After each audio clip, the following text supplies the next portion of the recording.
There's a secluded spot near my home in Parsonsfield, Maine, a hidden lake I've fished at for years. Tucked away from roads and houses, it's a private haven. I'd always find solitude there, often leaving my kayak propped against a massive tree, its weight and cover keeping it secure. One warm summer evening, after an hour on the lake and a cooler full of trout, dusk began to settle. The fading light caught my attention as I heard sounds from the shoreline. A figure was tipping a barrel into the lake, spilling a dark liquid. Alarmed, I shouted, "Excuse me, what are you doing?" The person looked up, then dashed into the woods, leaving the barrel's contents to pollute the water. The liquid appeared dark red, though the low light made it hard to be certain. Unease washed over me, and I decided to head back. I paddled swiftly, removed my gear, and hastily covered the kayak. A sudden snap of a twig nearby made me freeze. I chose not to investigate and quickly made my way home, constantly checking over my shoulder. Inside, I secured my gear and bolted the door, feeling spooked. I cleaned the trout and put them in the fridge, then heated leftovers for dinner. As the microwave beeped, a knock on the front door jolted me. Dread filled me. It must be the person from the lake. The lights were on, and my car was in the driveway. Whoever it was knew I was home. They knocked again, then on the window, a voice saying, "Excuse me, I think you saw me at the lake earlier. I'd like to explain." Panic surged. I shouted, "Leave or I'll call the police." He responded, trying to calm me, but I repeated my threat. Silence followed. I locked all the windows, turned on the AC, and reported the incident to the non-emergency police line and the Department of Environmental Protection. Feeling somewhat reassured, I tried to sleep. At 2 a.m., a crash downstairs jolted me awake. I grabbed my Glock and positioned myself behind the dresser, aiming at the door. Footsteps creaked on the stairs. The intruder slowly opened my bedroom door. I flicked on the lamp, revealing my gun, and shouted, "Get on the ground!" He had a small blade and raised his hands, then turned and fled. I secured the front door and called 911. The living room window was shattered. I kept my gun ready until the police arrived. I explained the earlier report and led officers to the lake, but the barrel was gone. I described the intruder, a short, bearded white man with a receding hairline, glasses, a black flannel shirt, and black pants. The police left, and I spent the night in the living room, armed and awake.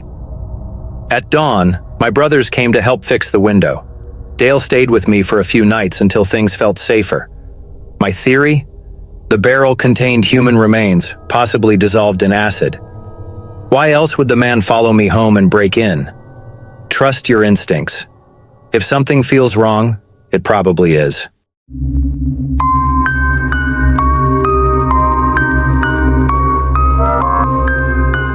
Ever since I was a kid, fishing has been a family ritual. The older men in my family, especially my dad and his brother Matthew, took it seriously, often claiming expertise. Our house is like a shrine to fishing. You'd know immediately that my parents spend more time on the water than on land. This story, however, isn't mine. It's my dad's. John, my dad, is tough to scare, but whenever he tells this tale, he seems like a different person. One early morning, my dad, Uncle Matthew, and their friends Rich, Jeff, and Monty set out for a prime fishing spot a couple of hours from the nearest marina. Tucked away in a secluded cove, it was known for its abundant bass and occasional pike. The day started typically with the boat cutting through mist, everyone sharing stories and jokes. They anchored in a familiar cove surrounded by dense forest, and Monty cracked open a beer despite the early hour. Hours passed, filled with fishing and laughter. As dusk approached, a dense fog rolled in, swallowing the boat. Rich, the most experienced fisherman, remarked on how unnatural the fog was. Jeff and Monty, both quite drunk, were unfazed. With darkness setting in and the fog not lifting, my dad and Rich suggested Matthew try to navigate out of the cove. However, the fog was so thick that Matthew narrowly avoided colliding with the shore, opting to spend the night on the boat instead.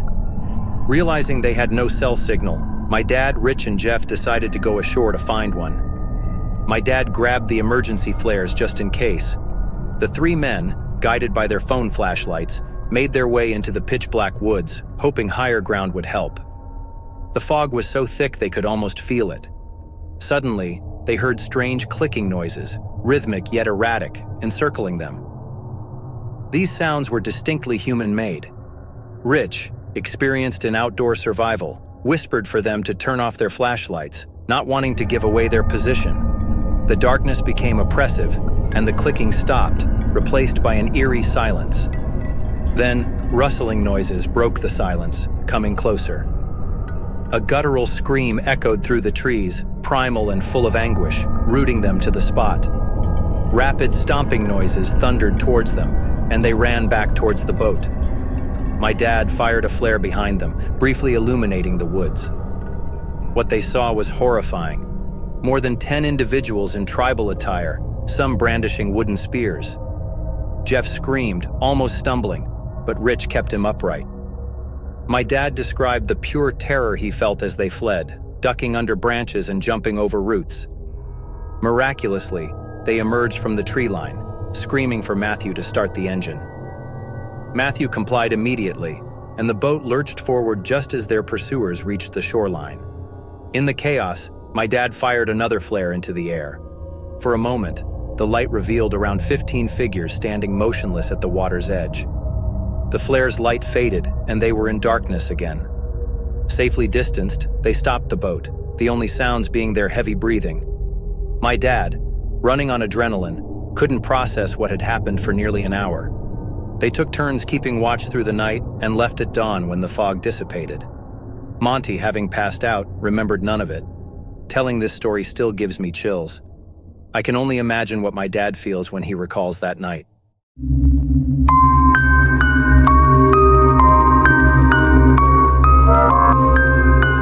I've been fishing for as long as I can remember.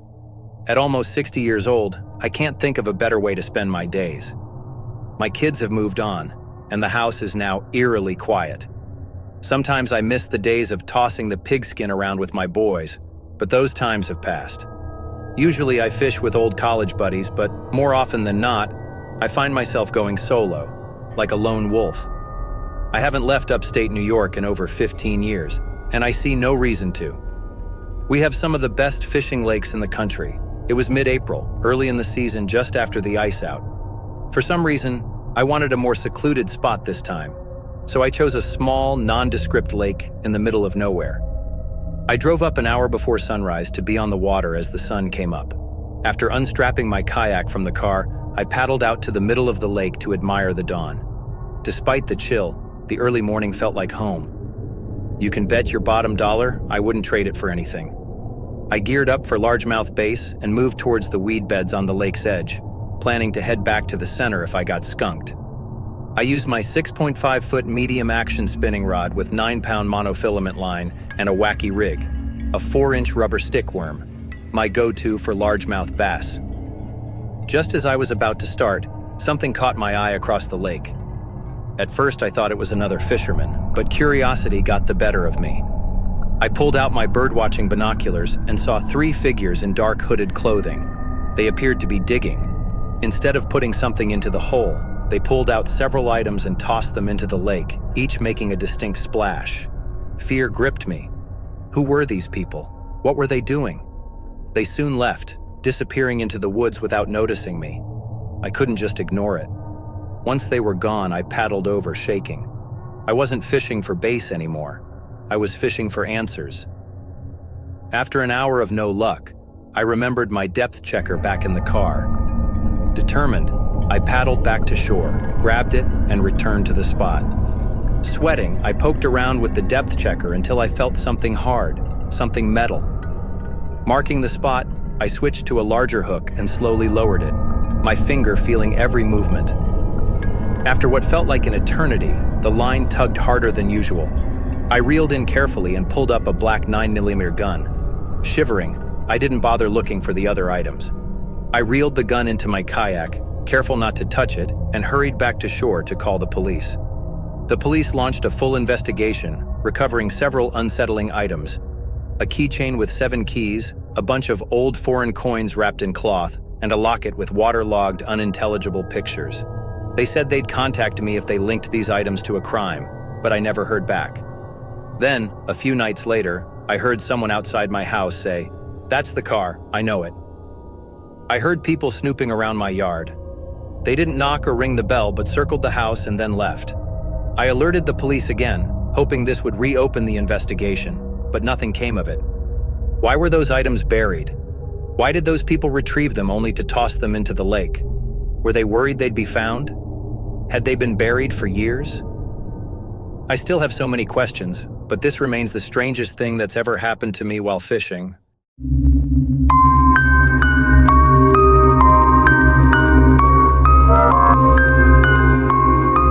Throughout my life, I've gone through phases with different hobbies, obsessing over each one for about a year, before moving on to something new. In the summer of 2022, I was really into fishing. My family owns a shore house about an hour's drive away, complete with a lagoon and a small Boston whaler boat. My friends and I frequently went there to fish and relax. It was October, after summer, when my two friends, Kevin and Eerie, and I decided to head to the shore house for a weekend of striper fishing. Stripers are abundant in the fall. Kevin, an avid fisherman, and the reason I got into fishing, had all the necessary gear. Unfortunately, our boat was out of the water for maintenance, so we had to fish from the beach and piers. We got together on a Friday afternoon and I drove us down. We spent the day fishing off various piers along the inlet, but only Kevin caught a fish, a small bass. Bummed by our luck, we decided to stay up late and fish off the beach. Kevin suggested a spot about 15 minutes away, down a desolate road lined with woods. It opened into a small gravel parking area. Kevin insisted we take everything we needed now, so we wouldn't have to return to the car later. We planned to stay until sunrise, so we packed accordingly. After a 5-minute walk down a path, we reached a massive beach. We set up camp with beach chairs, a speaker, and 2 coolers, one with ice for fish, the other with snacks, water, and beers. Kevin brought massive fishing rods ideal for beach fishing and rod holders to hammer into the sand. He also had little bells for the rod tips to alert us of any movement. We cast our lines, cracked open some beers, and played the waiting game. Within 2 hours, each of us had caught a decent-sized fish, lifting our spirits. We were having a great time, music blasting, knowing no one was around on this deserted beach. In the middle of our conversation, Orion suddenly stopped talking, lowered the music, and jolted his head to the left. He asked if we heard something, but we hadn't. He insisted he heard someone yell "Ayo" or "Hey." It seemed unlikely given our location and the time, so we quickly forgot about it and resumed our conversation, albeit more alert. A few minutes later, after casting a fresh hook, I noticed something out of the corner of my eye. It was a person walking toward us. We grew silent and turned off the music. The man, middle-aged and wearing a dark blue jacket with a hood up, walked up to us with an intimidating look. We awkwardly said, "What's up?" He eyed us for about 10 seconds before asking in a low voice, "What are you boys up to?" Kevin responded, "We're fishing," to which the man grunted and nodded, then just stood there staring at us, our rods, and the water. We exchanged nervous glances, thinking he might try to rob us, though there was no way he could take on the 3 of us. The bell on one of our rods broke the silence, indicating a potential catch. I said, "We got one," hoping to get a response from the man. I walked over and reeled in a small striper. When I turned back, the man was gone, his silhouette fading into the night. We ensured we had all our belongings and discussed the odd encounter. He hadn't harmed us, so we concluded he was just a weird guy and thankfully out of our business. We kept the music off, just to be cautious, and continued fishing. While staring into the horizon, I heard something in the distance. It took me a second to realize it was a car alarm. Mine. We panicked and ran back to the car, leaving our stuff behind. When we arrived, I was distraught. My tires were slashed, and my driver's side window was shattered. I immediately called the police and explained the situation. The operator asked if I knew who might have done it, and I described the sketchy man. She asked where he went, and as I answered, we heard rustling in the woods around us. Feeling trapped, we ran 200 yards down the road and hid in the trees. I informed the operator, and she advised us to stay hidden and quiet. Within 10 minutes, 2 cop cars sped up with their lights on. We ran back to the car and saw 3 officers searching the area. Multiple items were stolen, including my wallet, cash from the glove box, and Kevin's remaining fishing gear. They found a large knife nearby, which they took for fingerprints and evidence. I told them the whole story, adrenaline still pumping. They said we were smart to run and hide, as it was very likely the man intended us harm. The officers made us feel safe and helped pack our equipment. They took our information and gave us a ride back to the house. We stayed up all night, reflecting on what had happened. Orion arranged a ride north the next morning, and I picked up my car from the shop a few days later. This terrifying ordeal, which cost me hundreds of dollars in damages, ended my fishing hobby. I haven't touched a fishing rod since.